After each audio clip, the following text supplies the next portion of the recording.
तर आज काय मस्तपैकी सकाळी उठल्या-उठल्या आलो होतो कटिंगसाठी. मग आता पहिले कटिंग करून घेऊ म्हटलं. कटिंग झाल्यानंतर आलो होतो गाड्या धुण्यासाठी. आता गाड्या तर 3 धुवायच्या होत्या. आता लय जीवावर आलं होतं.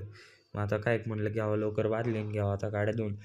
तिकडं आल्यानंतर पाहिलं तर भाऊ पण बादली घेतली होती. त्याने पण गाड्या धुवायला चालू केलं होतं. लय दिवसांनी कोणतरी मदत करीत होतं आपल्याला गाड्या धुवायला. त्याच्यानंतर मग काय आलो मग सी-एन-जी भरण्यासाठी. तर गाडीत तर सी-एन-जी नव्हतं. मग काय सी-एन-जी भरून घेऊ म्हटलं. पहिले सी-एन-जी भरल्यावर परत निघालो होतो घरी जाण्यासाठी. माझं सी-एन-जी तर मस्तपैकी फुल झाला होता आणि लय दिवसांनी सी-एन-जी भरायला आलो होतो. आज मस्तपैकी चाललो होतो घरी. मग काय घरी गेल्यानंतर परत आवरून आलो होतो दर्शनासाठी. आता तर रात्र झाली होती. मग काय पहिले दर्शन करून घेऊ म्हटलं. दर्शनाला तिथं रामनवमीची तयारी चालू झाली होती मंदिरात. मंदिर तर आज लय सजवलं होतं कारण आज गुढीपाडवा होता. मग काय गुढीपाडव्याला मग मस्तपैकी दर्शन करावं. दर्शन झाल्यानंतर आलो होतो खंडोबाच्या दर्शनासाठी. मग काय खंडोबाचं मंदिर तिथंच थोडं साईडला होतं. आपल्याला मेडिकलमध्ये जायचं होतं गोळ्या घेण्यासाठी. मग काय मेडिकलला शेजारीच होतं खंडोबाचं मंदिर. मग काय दर्शन घेऊन परत आलो होतो मेडिकलमध्ये. आता मेडिकलमधून तर गोळ्या घ्यायच्या. ते गोळ्या तर लय अँटिक दिसत होते दिसायला.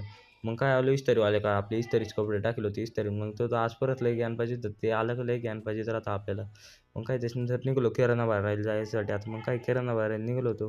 गोणे जास्त होते मग काय एकटाच चाललो होतो. मग कोणी जोडी नव्हतं. मग काय मोठी गाडी घेऊन चाललो होतो. किराणा भरायला आले तिथं तर भरपूर गर्दी दिसत होती. आपला तर टाईम नव्हता येईल. मग काय आपण गाडी लावून बसलो होतो थोडा वेळ.